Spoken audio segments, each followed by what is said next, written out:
welcome everyone.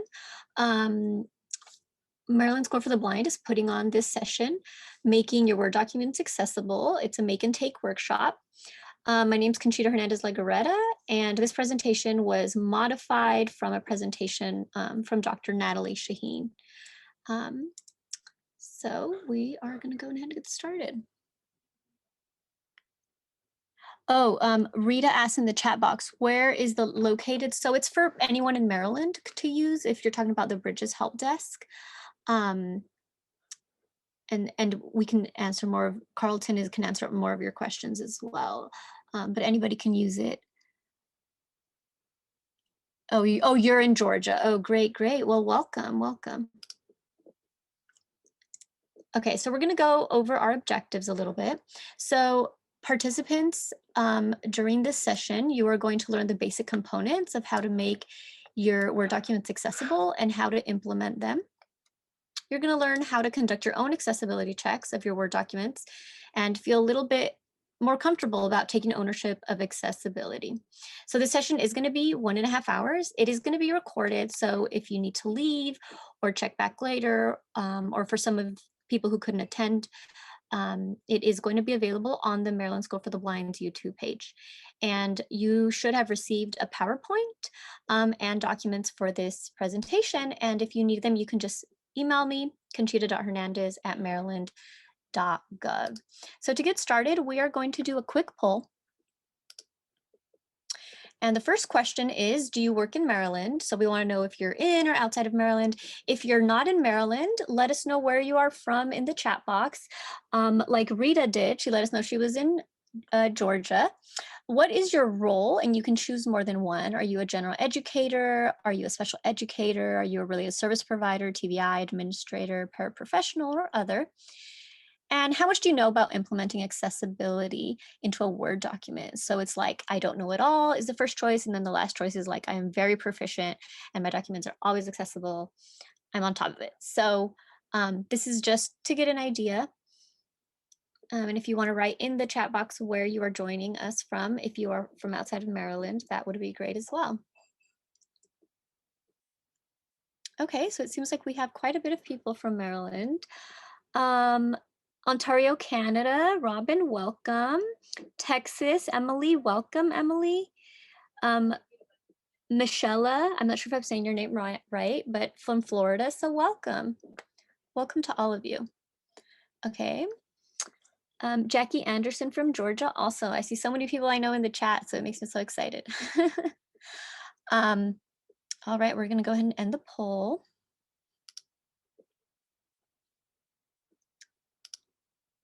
And share the results. Perfect. Okay, so we're going. So this is kind of how everything's going to go. So the first thing that we're going to do is we're going to ground ourselves on why accessibility is important, to get a couple of student perspectives. And then we're going to go into the 8 areas of Word accessibility. I'm going to teach you what the principle is. I'm going to show you step by step how to make that accessible. And then you're going to go on your own document and make it accessible. Hopefully you have one document you brought as a trial. If not, I did email an inaccessible one. That's one I'm going to be working directly off of, so you can see as an example. All right. We have Becky from Nebraska. Welcome. I used to live in Nebraska, so. All right, I need to close all these windows because it's like so many things are popping up. All right, so that's what we're going to do. So the first thing I want to talk about is disability language. So as educators, we are really used to using person first language because of this idea, right, that it's a person first. So you would say a person that is blind, a person that is deaf, a person in a wheelchair. And so there's something also called identity first language. And identity first language really came from the communities of disabled people themselves, so specifically from the blind community, deaf community, and autistic community, and saying our disability is not a bad thing, it's a part of us and who we are. And so we prefer to use the term like blind person, deaf person, autistic person. And for myself, I myself am blind, and so I do use blind, and I want you to kind of be aware of that as I go through my presentation. And also it's something that I recommend educators to learn more about. Um, when to use person first, when to use identity first, kind of knowing the community you're in, and also being respectful of the community and thinking about cultural competence, right? When we think of cultural competence, we don't necessarily think of disability, but it is very much disability, doing culturally competent with the people you're working with. Okay, so these are some student perspectives. So why is accessibility important, right? So this student from 12th grade, her name is Rebecca, says, I wish I could just have that freedom that everyone else has, where they can easily do all the activities and easily do everything in the class. It can just make it difficult because instead of focusing on learning, you're so much more worried about, oh, am I going to be able to have this accommodated for me? I'd just be more frustrated and I would cry for a while, and stuff would just become, sometimes it can be hard to keep going when things just always seem like they're coming against you. And the next student, Kennedy, says, it made me feel like a second class citizen in terms of university policies. And I was having this conversation with someone, and I was saying for myself, it was a constant state of anxiety, being in class and being like, is this going to be accessible? And I'm a doctorate student now, and I have the same thing still. I'm in class and I'm like, did they make it accessible? Did I? It's just a constant state of anxiety, um, trying to deal with that. Um, a couple more student perspectives. This is from Jacob, who is a 10th grader. He says, it gives you this feeling of almost embarrassment because you have to voice it to the teacher. So someone's obviously going to hear you say, oh, I can't access that. It also gives you this feeling of being left out because AP classes move quickly. If you miss a day or you miss an hour, you've missed a week essentially. So I'm taking 30 minutes to get an accessible slideshow. They just don't stop the class for you. They're going to keep going. And so now you're left behind in the dust. And Kennedy says, well, it makes me take longer because I have to try to come up with a workaround. Basically, that's what it is, coming up with a workaround on the spot while trying to do homework. And a lot of times, teachers of blind students are the ones who end up having to come up with a workaround. So instead of teaching students directly skills that they need to succeed in school, they're left using all that time to accommodate documents. So also kind of being respectful of their time. And not just teachers of blind students, for many kids with different disabilities, their service providers end up having to do accessibility. So I wanted to kind of bring a little funny thing to it. I hope you enjoyed this. We've all seen the Bernie memes, and this one is a Bernie meme. He's wearing the mittens, sitting in the chair in inauguration, and it says, students waiting to see if their teachers are going to provide accessible documents. And so I felt like this fit perfectly with what we're talking about and how to move forward with this. Okay, I have to move all this stuff around. So what does accessibility look like? What does it look like to build accessibility? So a myth I hear a lot is every student needs something different. So there is nothing we can do to make it accessible for everyone. It must be done for one student at a time. Or this idea of individualization, right? Individualization is absolutely key, especially in special education. However, there are things that make things universally accessible so that students can access that. And what does that look like? So if we think of it in a physical sense, inaccessible means there's stairs, so you can't access it. So it doesn't matter if you have a wheelchair, it doesn't matter if you have what you need, you can't access it. And it's the same thing with our students. It doesn't matter if our students have the best technology, the latest expensive gadgets, if the documents they're interacting with are not accessible, then they can't use them. And this does not only apply to blind and low vision students, it applies across the board to students with disabilities who may use switches, who may have speech issues, who may have processing issues, so they use dictation or different resources. None of those tools are going to work if we don't provide the access. And so what does accessible mean? It means it's operable with assistive technology.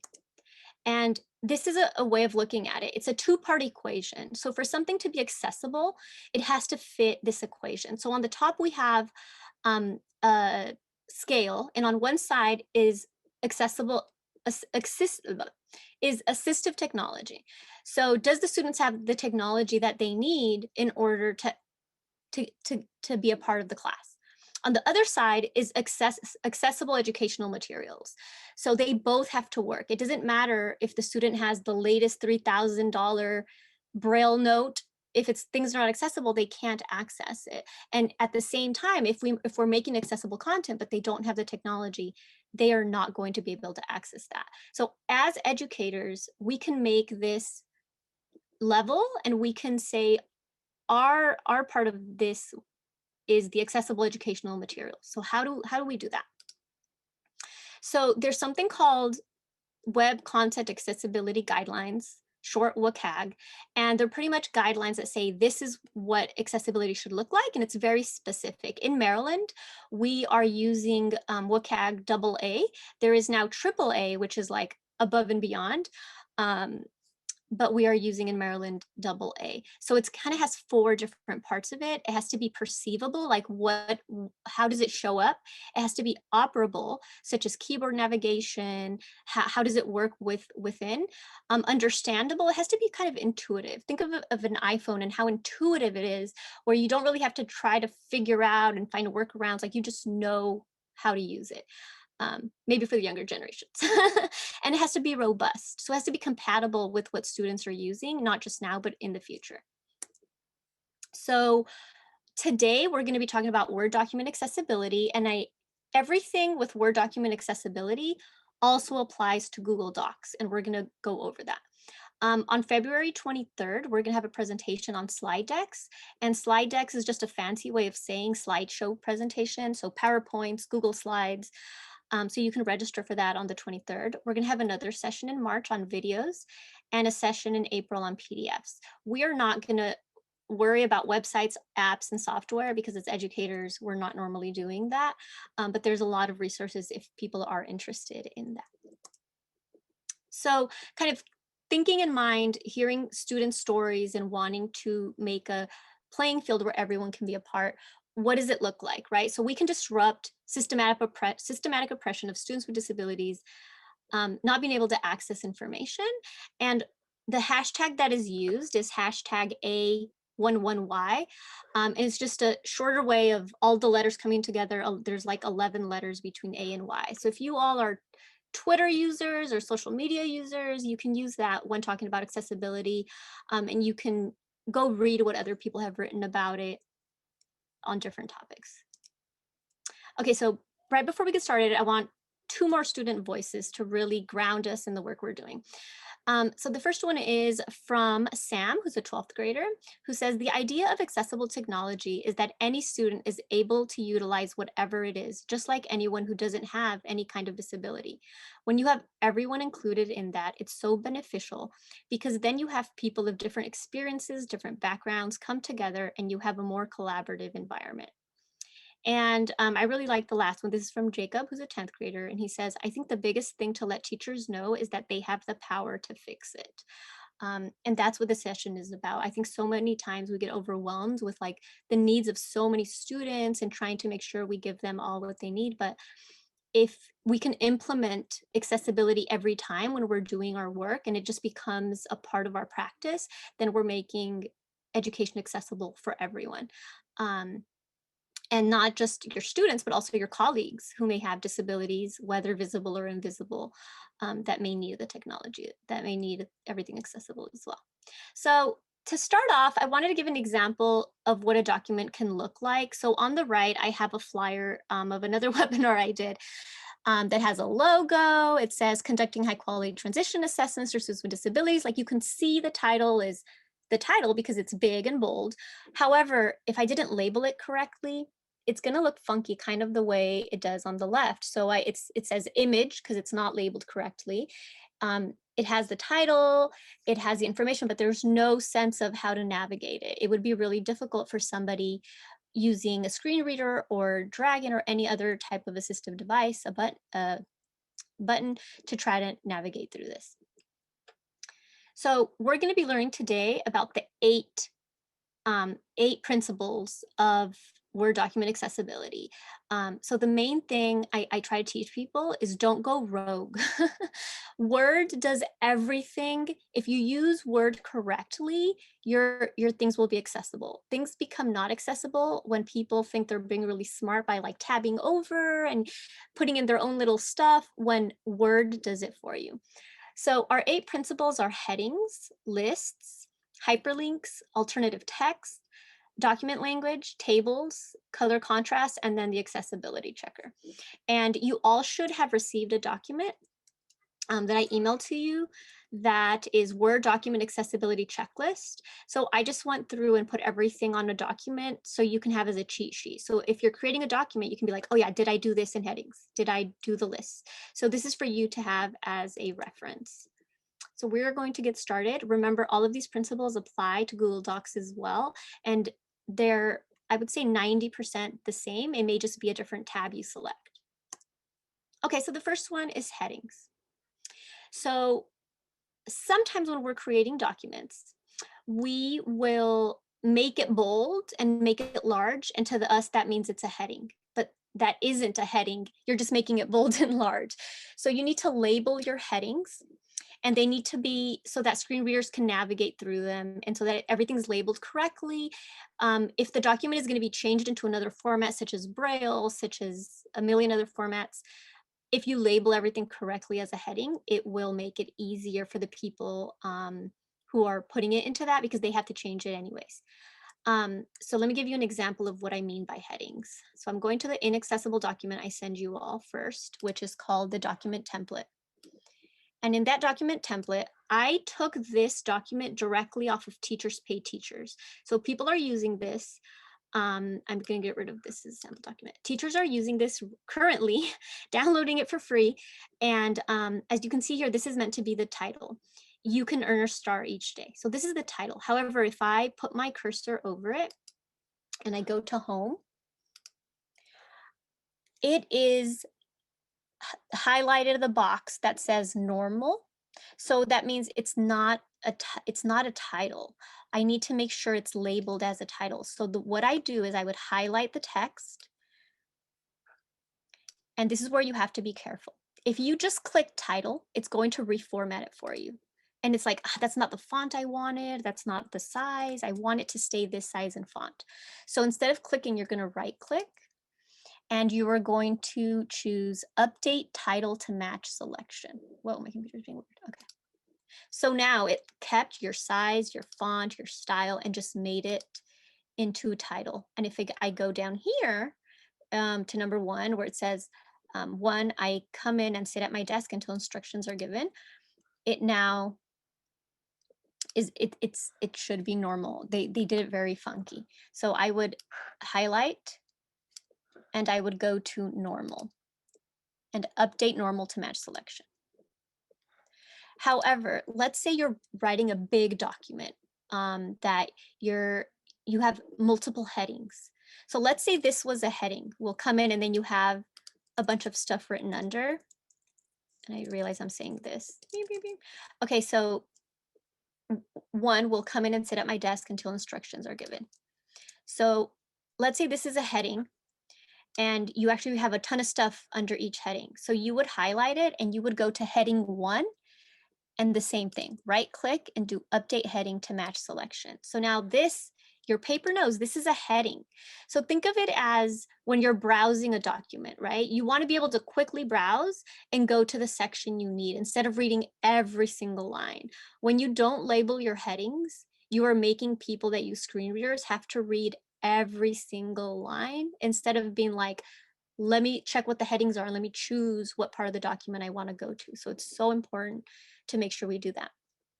Now, in order to check, the way I check to see if I did my headings correctly is I go to view, and it's blocking me here. I go to view.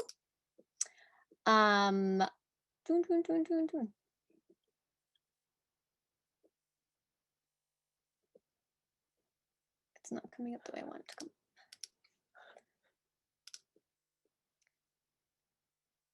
That's so weird. It's not coming up the same way. Nope.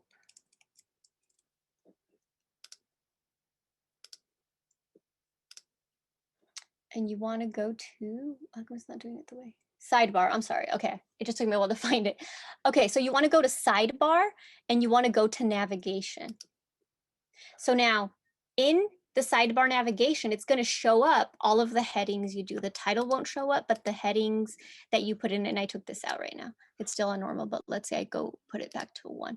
So now I can double check, oh, okay, that is my heading correctly. And if I have another heading, let's say number 2 is a heading, then it'll come up here and I can say, okay, I have my headings labeled correctly. I can check that through view, sidebar, navigation. And the great thing about this is if you have a really long document, you can use this to go between your documents. So I want to go to this part of my document, you select it and it takes you. I want to go to another part of my document, you select it and it takes you to that part of the document.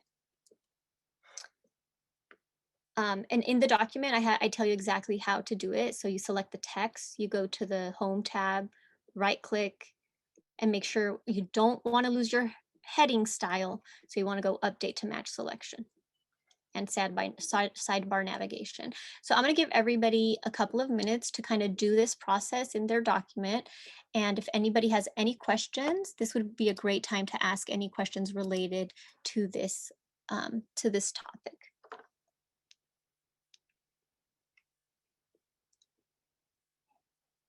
And you can feel free to type in your questions in the chat box.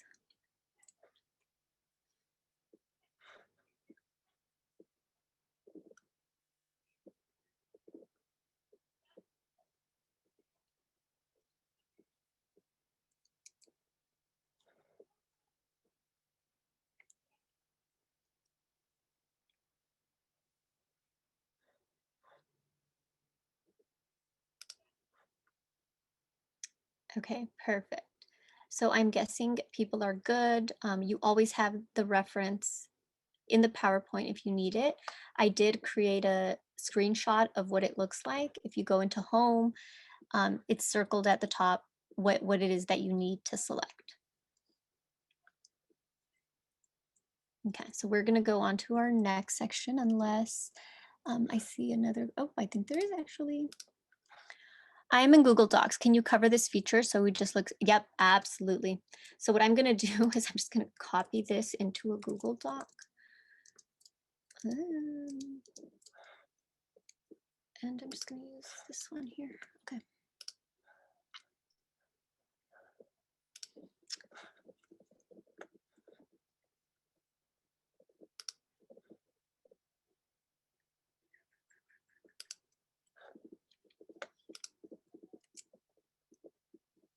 Okay, so I copied the whole document here, which obviously was not the best formatting.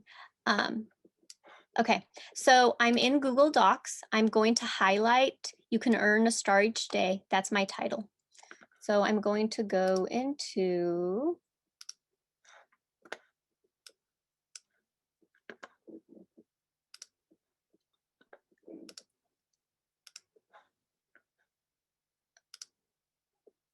format.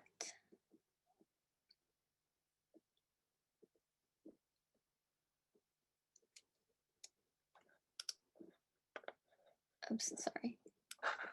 Okay, I'm going to go into, not into format, take a step back. I'm going to, here it says normal text right next to the 100%. So I'm going to scroll down and here are my options, title, subtitle, heading 1, heading 2. In Google Docs, you want to do the arrow and say update title to match so that it doesn't change your formatting. Because if you just put title, it's going to change the formatting. So I'm going to undo that and go back and do title, apply title. Because you don't want it to change. Or I'm sorry, update title to match. Whatever it is you want to do. So Google Doc makes it really easy. I will say in terms of accessibility, it depends on certain disabilities that Google Docs is ish accessible and ish not accessible. But it's really, really easy to change it through there. Okay, good question. Is there any other questions?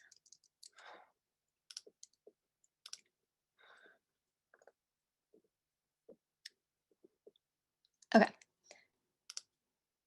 So now we're going to go on to lists, and feel free to ask questions as we go along the way. The biggest issue with lists is people don't use them correctly. They create their own lists. So don't tab over. Don't use your tab button. People will be like, tab, tab, tab. Okay, this is where I want it, and I'm going to put in a 1.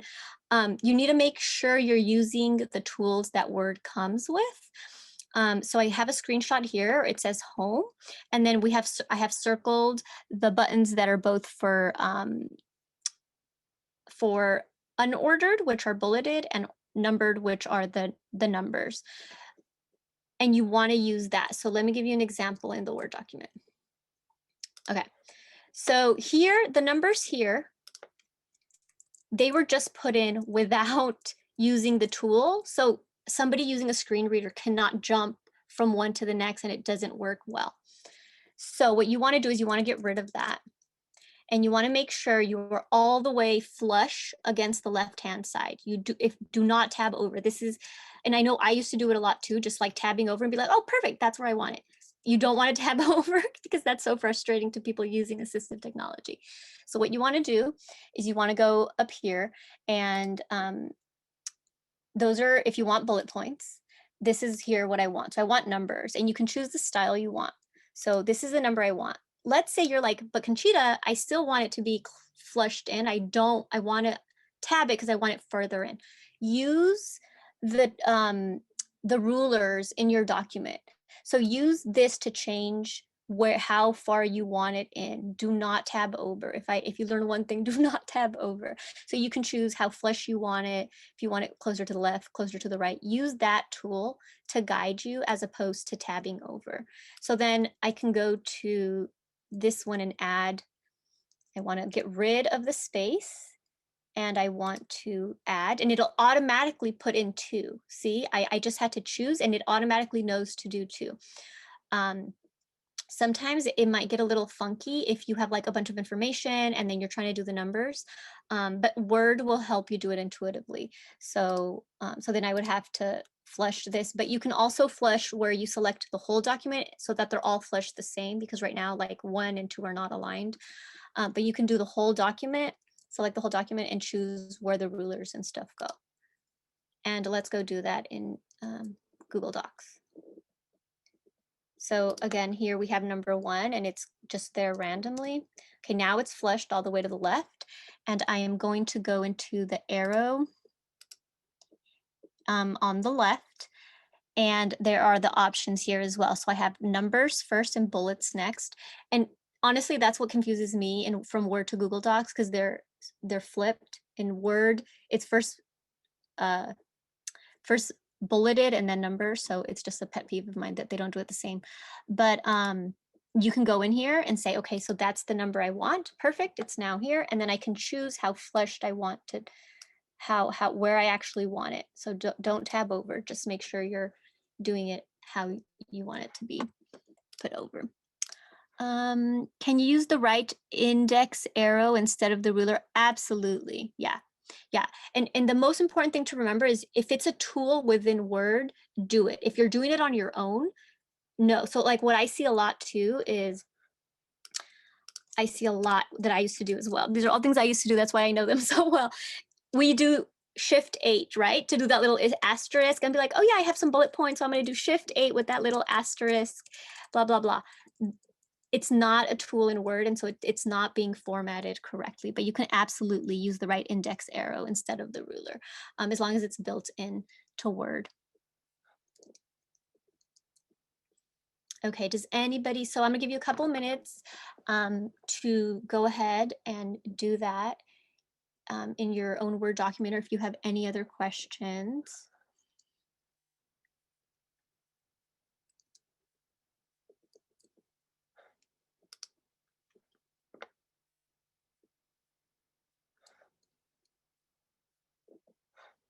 Yeah, so you can use if it depends on what it is you want to indent, right? If you want to indent the whole document, if you want to indent just the specific areas, So feel free to use that, however, just as long as you're using what's inside of Word.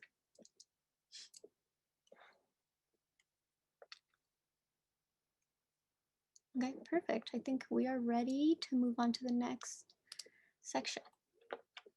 Okay. So hyperlinks. Hyperlinks I love because I think it's great that you can create so many hyperlinks within your documents. It's a great tool to use. It's just we're using it wrong. So with hyperlinks, you have to include all of the information that you want somebody to know if they only read the hyperlink. What people with screen readers do is they do a command that brings up all the hyperlinks. So if your hyperlink was here, all they're going to see is here, and they're going to have no idea what that refers to. So you want to make sure that your hyperlink language, if that's the only thing you're reading, does it make sense?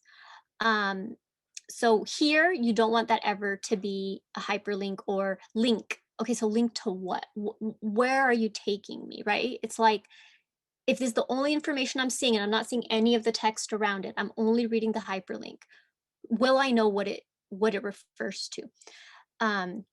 So an example I have here is, like, if you have a flyer and it's register for the literacy webinar here, we tend to only put the hyperlink on here. You want to make sure you put the hyperlink on the whole thing. So I may even do register for the literacy webinar here, or I may do literacy webinar here. I don't want to do login by itself because it's login to what, unless it's a platform, right? So if I know I'm going to a platform and I see login, I know it's going to be specifically for that platform. But I have to know. I know, Jackie, I know. I do this. I used to do the same thing too. Like, the reason I know all these things is I did them wrong, and I've learned as along the way.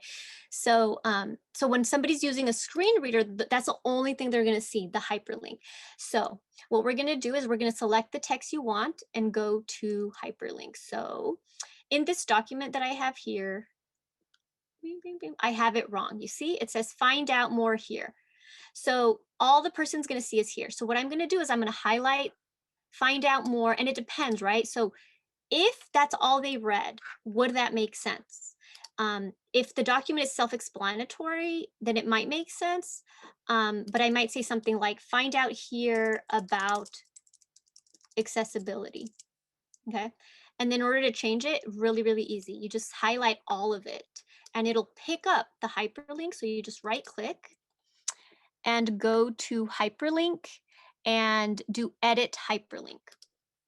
And then it comes up and you put OK.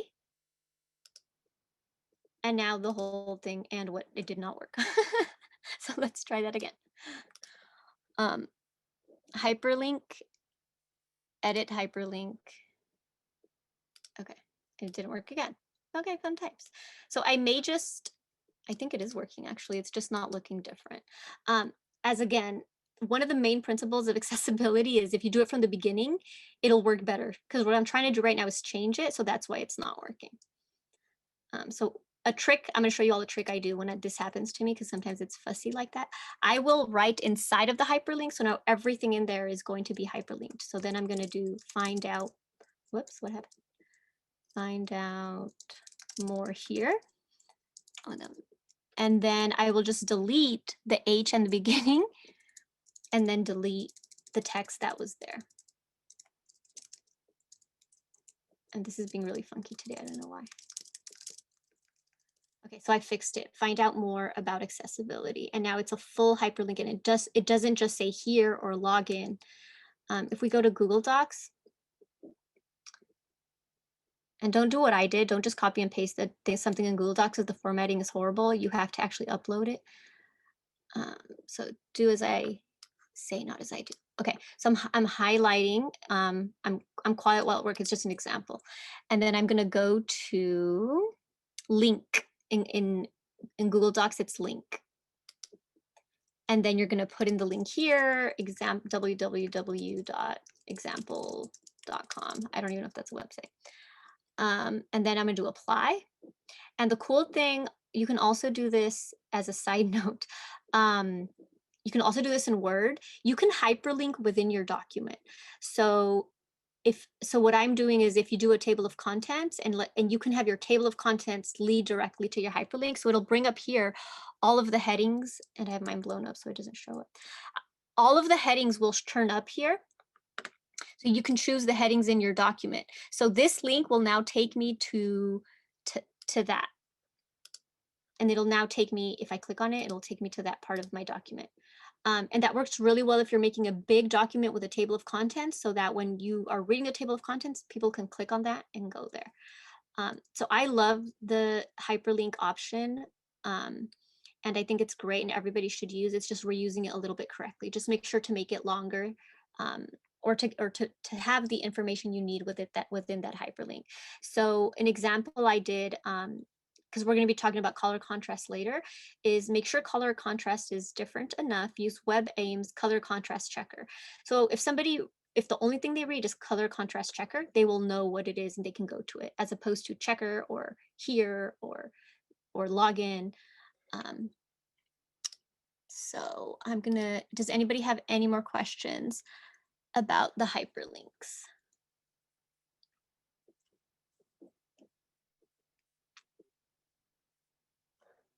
And I had it at the end, but I feel like maybe I should do in the beginning. It's all like we're all learning, right, as we go. Nobody's perfect doing accessibility. And it's like the more we learn, the more we get better at it. I'm still learning about things as well. So it's like, okay, next week I'm gonna focus on my hyperlinks, or I'm gonna work on this area. It's really helpful. So don't feel bad about not having done it. Okay, so alternative text. This is the one that I think everybody knows about, but they're not really sure how to do it. So in anything you're doing, alternative text is super important, because it tells people what your image is saying instead of just saying image. There's actually a really great poem that somebody recently did on Facebook that was about this issue, and they shared like, it just says image, it just says image. I have no idea what it's actually saying. Oh, awesome. So Carlton is putting the shortcuts.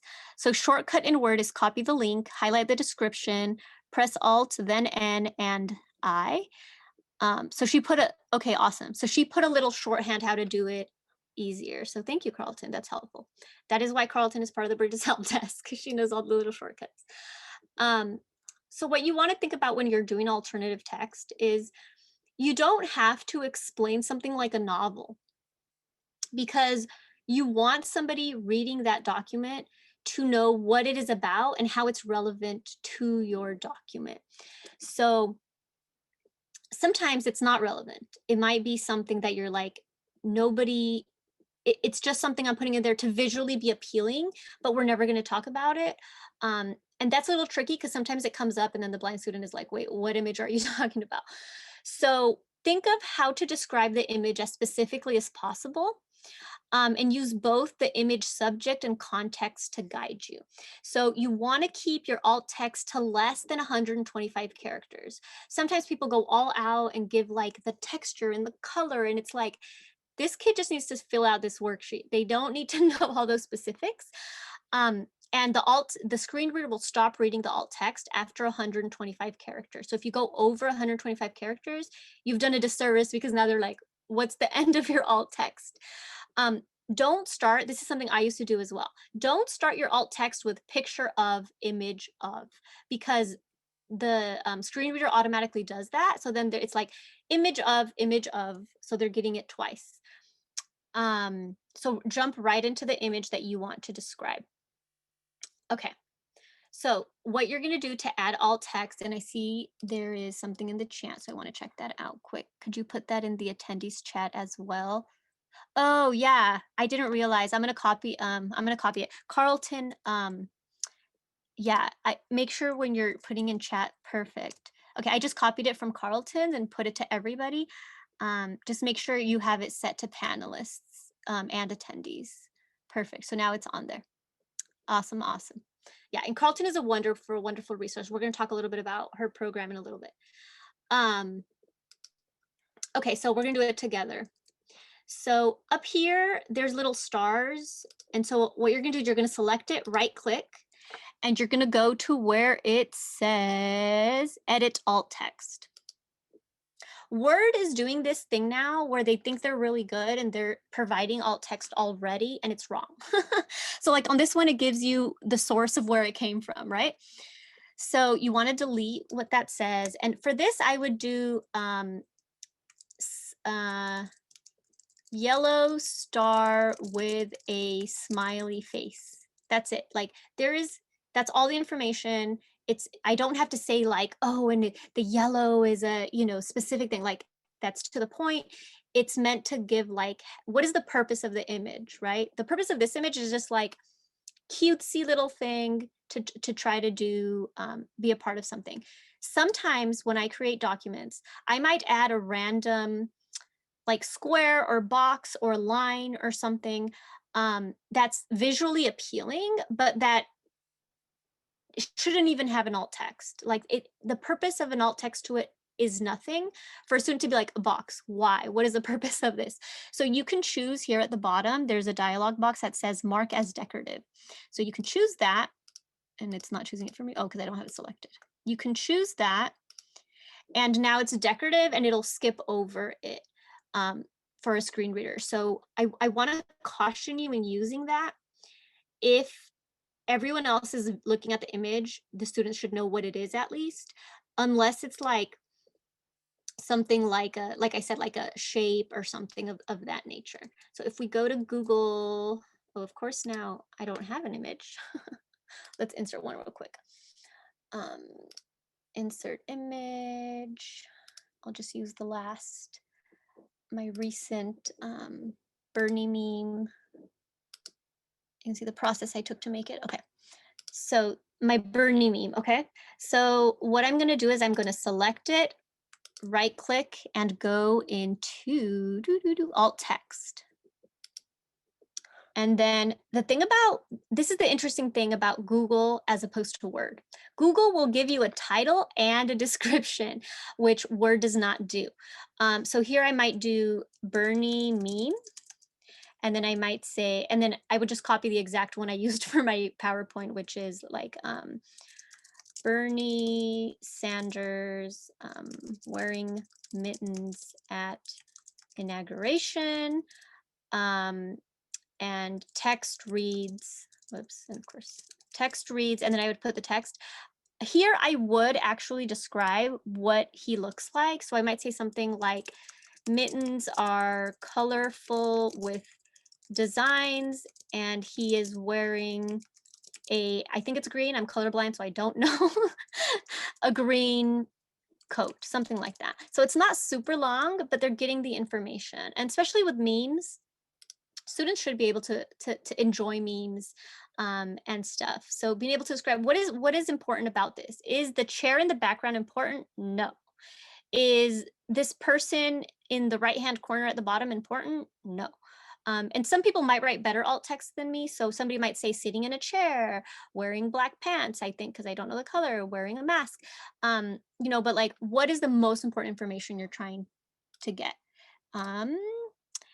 As some of these features depend on the version of Word you have, I don't believe I have seen the decorative checkbox on my version when trying to create alt text. Just curious. You are absolutely right. And that's why I struggled making this PowerPoint, because I was like, oh my God, there's so many versions and I'm using a Mac and there's Windows. So you're absolutely right. It doesn't do that for all of them, but it does give you the alt text. It may not do decorative, but you're absolutely right, Jackie. Okay. And in the PowerPoint, if you forget any of this, everything is in the PowerPoint. So to add alt text, select image, right click, edit alt text. Okay, so does anybody have any questions about alt text before we move on? And there's like some really great guides if you're feeling like, oh, I'm not really sure what to write.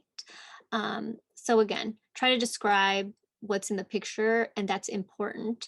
And then make sure you keep your text to fewer than 125 characters. And don't start with picture of, because that's what I always did wrong. I always would be picture of, image of, and so you're double using that. Okay. we are going, oh, there's 2 Q&As. I didn't even realize. Okay. Should you describe emotions? That's a really good question. Yes, if it's relevant. So maybe for the Bernie one, I would, because I feel like it's super relevant to understanding the meme, where it's like an attitude of like, why am I here, right? So there's way better people that are way better at saying how to do alt text and are really good at writing them. But especially for beginners, I'm like, what do you want students to get out of it? If it's a meme about something else, I may not describe the emotions. Like for the star, I did think the emotion was important because it was part of what you were trying to convey. Like Bernie looks bored. Oh, that's interesting. See, oh yeah. That's a good way of putting it. Bernie looks bored. Yeah, exactly. Because I feel like that's conveying the message of the meme, and that's why it's so funny, right? So yeah, that's a really good question. Shortcut to get to the alt text. Oh, you are amazing. Thank you, Carlton. You don't see the questions people are asking in the chat or Q&A, or sometimes okay. Thank you, Lisa. I didn't realize everyone didn't have access to that. So I don't think you all have access to the Q&A. To me, I'm like, just put everything in the chat. But I will make sure all the questions are verbal, that I verbalize all the questions. And that's honestly just a good accessibility thing to do regardless. So Dottie was asking about if emotion should be described.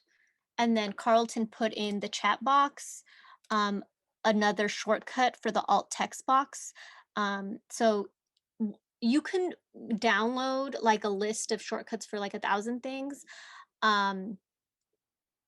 based on screen readers, and are also just like inherently to Word that are not screen reader based. So thank you, Carlton, for putting those in there. Okay. Okay, I think we're good on alt text. All right. Okay, document language. This is one that people really don't even know about or forget. So the document language conveys the language that the screen reader should be reading in. For people that use screen readers, when a document language is wrong, it really is a horrible headache, because then it's just like, it reads it in that language, reading English. So it becomes a huge issue. So to change the document language, it's really, really easy, and you should set it as default. You'd be surprised. Most people are like, why wouldn't my document be in English? But you'd be surprised. I was actually working on this PowerPoint, and all of a sudden it told me color was wrong. And I was like, I know it's not. And it's because I hadn't set the document language to English. It was like English Australian. Okay, so what you need to do for document language is you select the whole document, and you go into tools, and you go into language, and you select. So I have English US, and you can choose detect language automatically, and then you can choose default, so that all of your documents are always English. Because some of you may be working with other languages, if you're working with a student who may be an English learner, or if they are taking a foreign language. So it's so important to always change the language to correctly be a part, so that the screen reader labels it correctly. So I put default, and it says, do you want to change the default language to English? This change will affect all new documents based on the normal template. So then I put yes. And so now the document is in English, and it's something that seems so simple, but really creates issues for students that are using screen readers. So in Google, you would just do the same, highlight everything, tools, and there's accessibility settings. Is it not in there? I thought it was in tools as well. Compare document, citation, dictionary. Oh, that's really weird. Spelling and grammar. No. Hold on, I need to make this smaller because it doesn't read everything. That is so weird. I thought it was also in the same exact place. Format. No, I just did this too on another document. Okay, I will come back to you on where it is in Google Docs. Carlton, if you know the answer to this, feel free to put it in the chat. Because I totally thought it was here and it's not. Preferences? No. No, I'm not sure how to do it in Google Docs. I will have to get back to you on that one.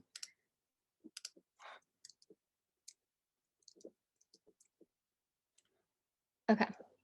So does anybody have any questions on the language? And actually, if while you all kind of do yours, let me see if I can.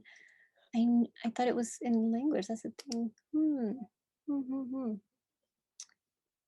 want to translate.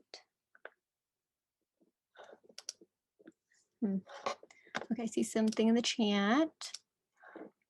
It's in file. Oh, perfect. Thank you, Becky. Oh, there it is, language.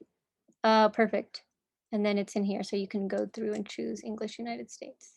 Perfect. Thank you, Becky. Okay. All right, see, we're all learning as we go. Okay. Our next one is tables. Tables are the worst thing for anybody to use. So the first thing you want to ask yourself when putting any table in a Word document is, does the information have to be in a table?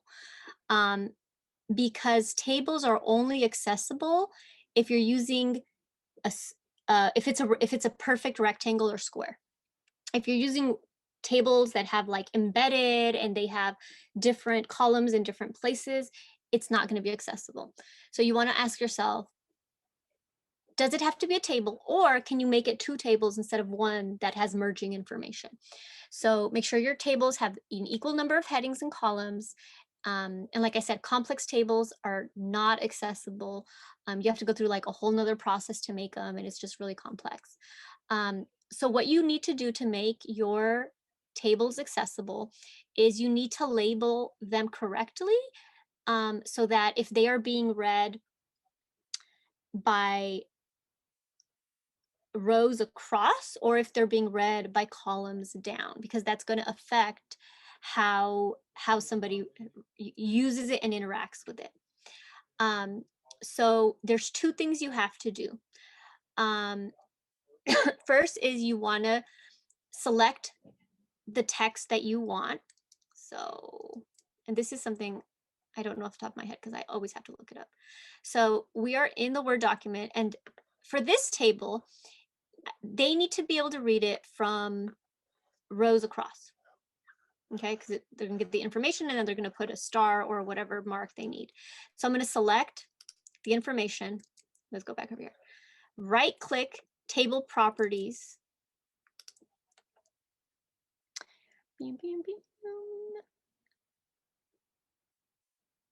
Table properties.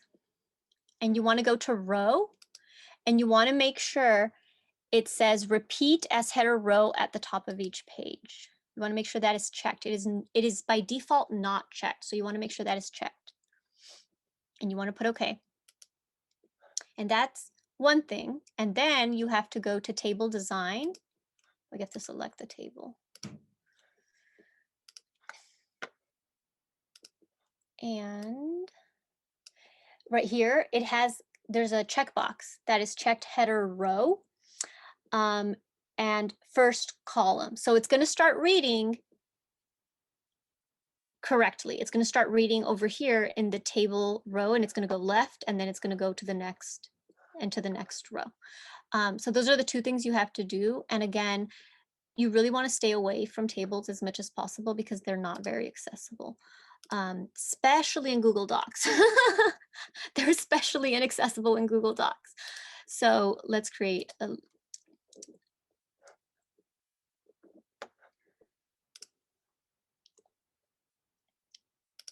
okay, so you want to do the same here. So you want to select.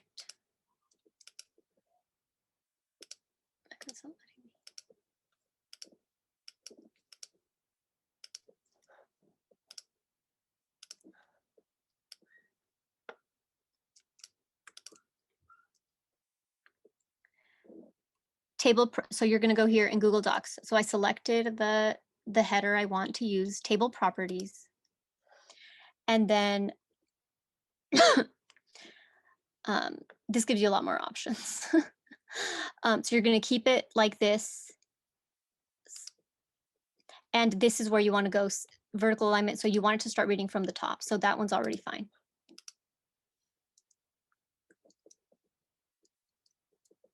So that's the thing with tables, that you want to keep it as simple as possible. Do is the least amount of information you can put in tables. They're just not very accessible. But sometimes you do need a table to express some information, so that's fine. Does anybody have any questions about tables?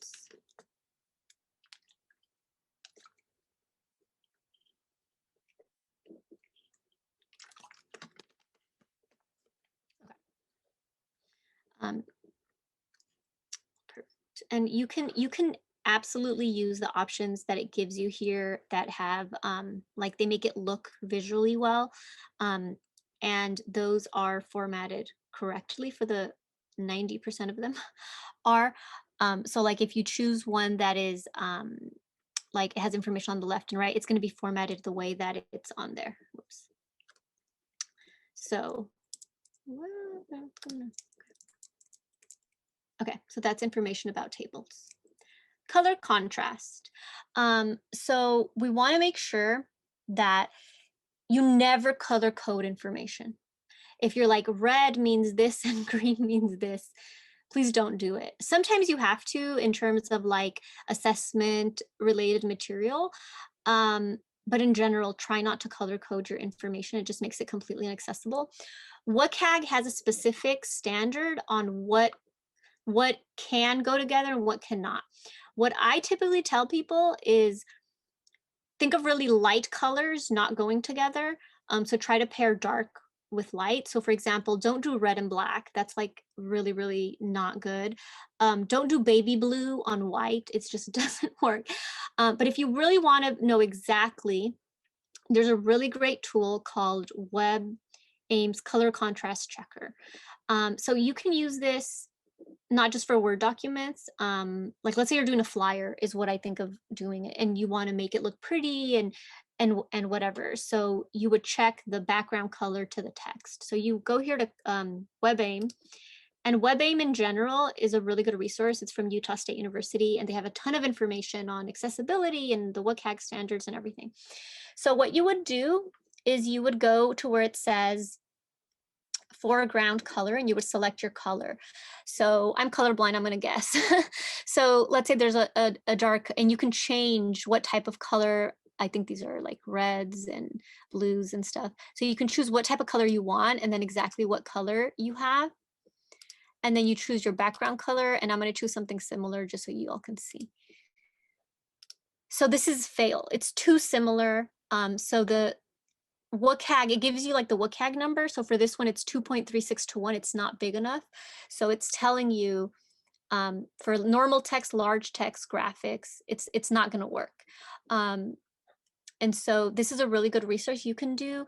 And sometimes you're like, I'm not exactly sure exactly what the color is, but as long as you're not colorblind like me, you can go through and check to see if it goes really well together. And this is a great tool. So just I think my biggest issue that I have when I see things that are color contrasted is think about your text. And if you have background color on your text, is it easy to see it? So not just your color contrast, but also your font. Sometimes we're using really cool fonts that are great, but sometimes they're really visually difficult to see. And so we want to make sure that all our students can access the information and the text and make it easy on them to visually look at it. So just keep that in mind. Does anybody have any questions about color contrast? One thing I do want to mention, I was putting together a flyer recently and I wanted like a really cool background. So I made it as a picture and then put it into my Word document. And so I was able to label it as decorative so that it didn't pick up with a screen reader because it was not relevant to to what I was trying to do.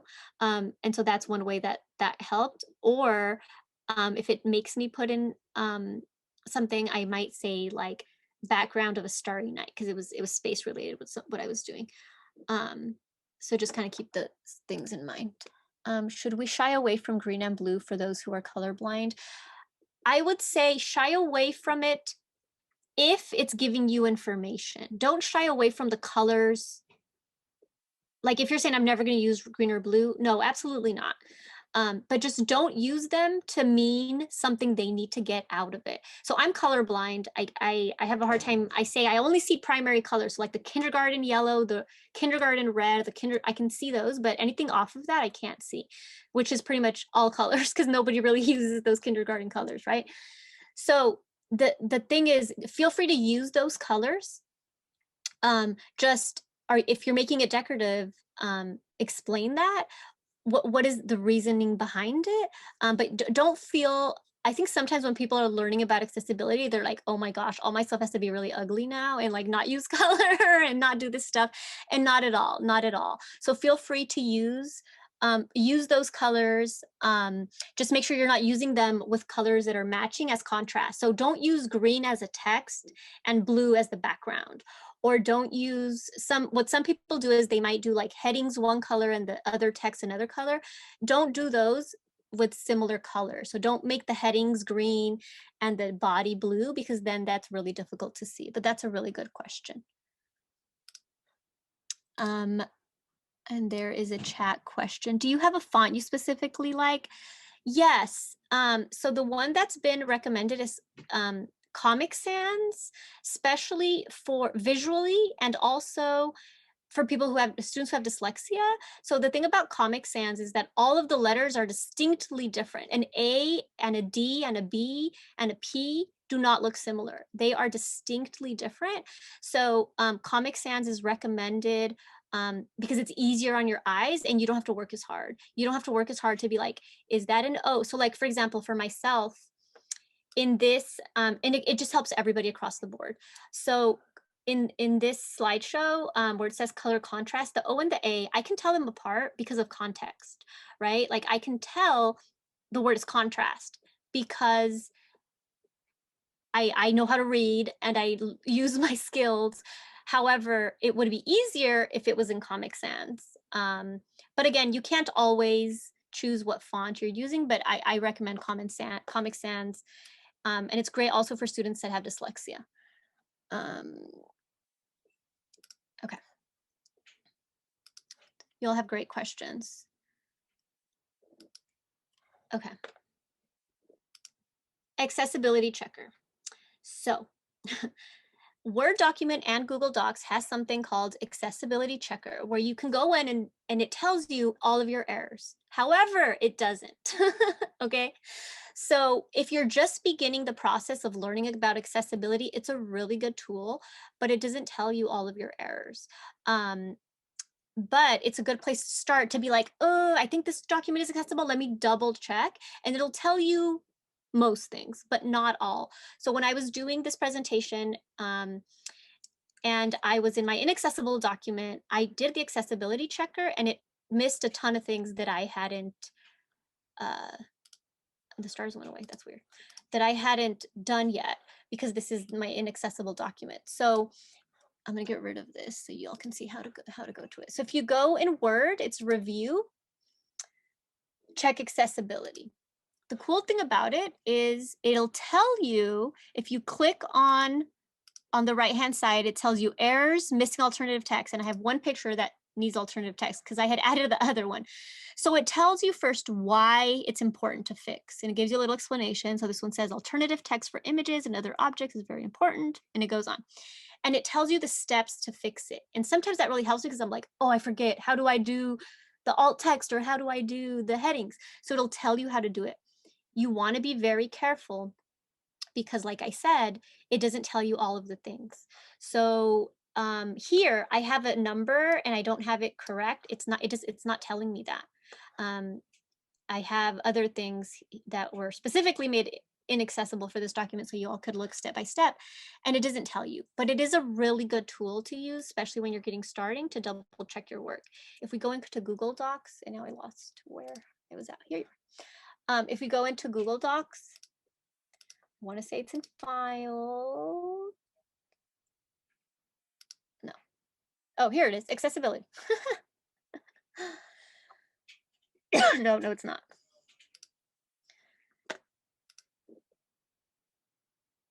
Here, no. Accessibility settings are not the same thing as accessibility check. Let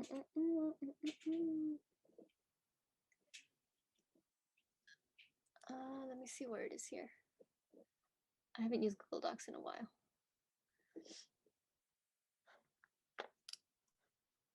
It used to be in File. Let's go to Edit. No.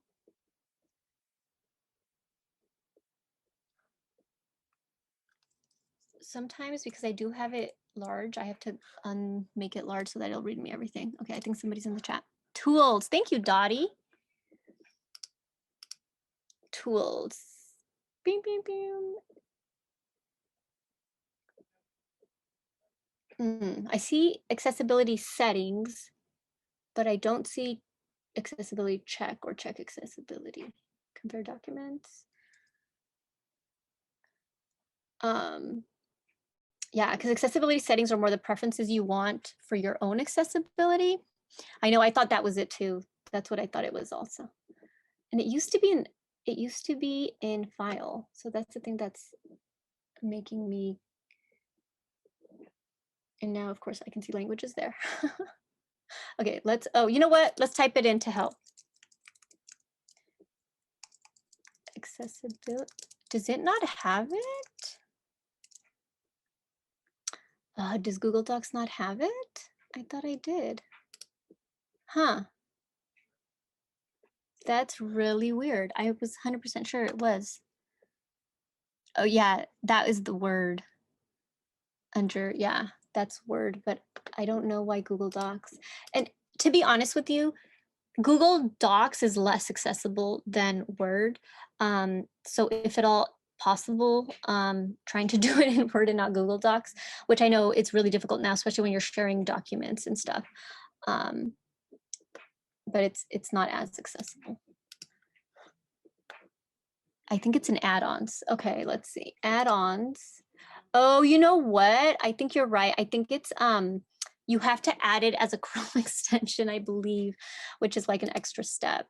Yeah, you do. You have to do it that way, which is kind of a pain because then you have to add it in that way. Google Slides doesn't have it and it's on add-on, doesn't work. Oh, great. Thank you, Carlton. Yeah. Oh, that's a bummer. Yeah. And that's why Google Docs is not as accessible. Okay, perfect. Okay, so a couple of things I want to remember. It's okay to struggle at first. It takes lots of practice, like anything you're learning along the way. But just keep in mind, this one change in your practice can really mean the difference from individuals having access to your content and being included in your work, or creating barriers for them. So we can all strive to make our content accessible for all. You can feel free to reach out to me. You can also get a certificate of attendance for attending today. And I have a bunch of resources for you all. So the University of Washington Creating Accessible Documents is a really great website that goes through all of the different things you can do. WebAIM has great resources. It's where I took the color contrast checker from. Connecting the Dots website is originally where this presentation kind of came from. Well, the beginning part at least. And here's a video if you're more like, I need to see it again. Here's another video on how you can do your videos. I also want to, oh yeah, Kara says it's Grackle as part of Google Docs for checking accessibility. I got Grackle for free. You're saying it's paid. Okay. Yeah, because you're right. Now that I'm remembering, I've used Grackle and it's the add-on that lets you check for accessibility, but I thought it was free. Currently paid for it for, okay. Oh, you can't use Grackle on a corporate account. Oh, that's so annoying. I'm sorry. So Kara's saying her county paid for it for their special ed teachers.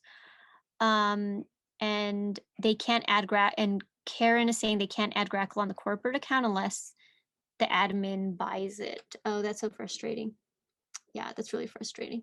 But you all have now this Words document accessibility checklist, so you can print it out or whatever works for you.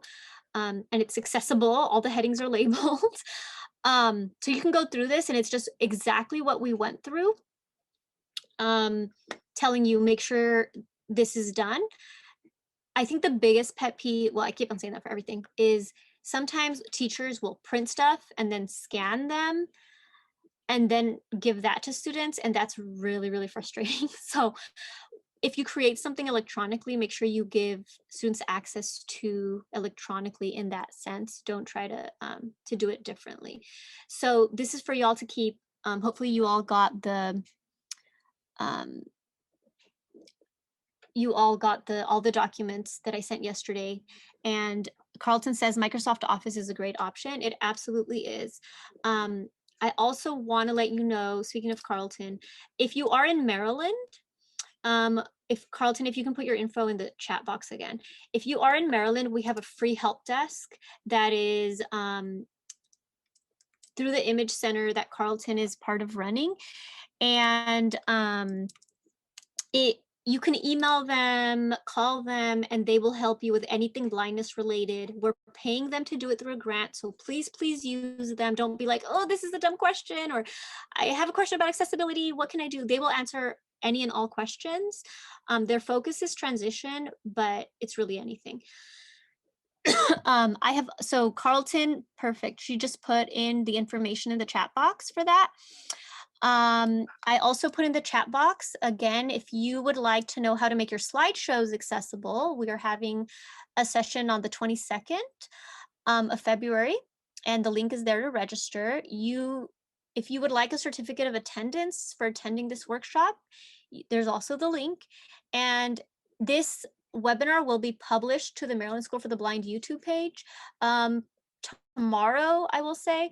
So if you want to go back and look at it or want to share it with other people, you can absolutely do that. Before we go, I have another ending poll.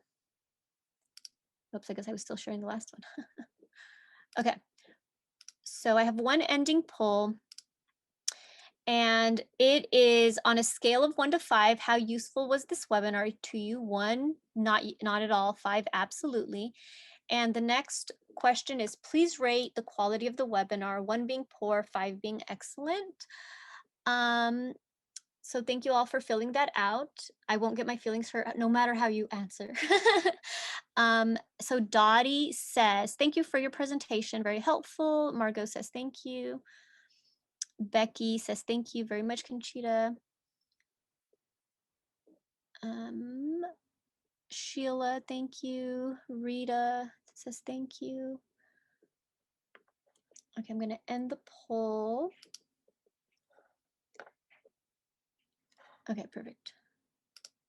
All right, so thank you all so much. If you have any questions, again, you can feel free to reach out to me, to reach out to the help desk. And these are all things we can start implementing in our day-to-day to make more equitable education, but not just education, but also workplaces, right? We also work places with you all and are your colleagues.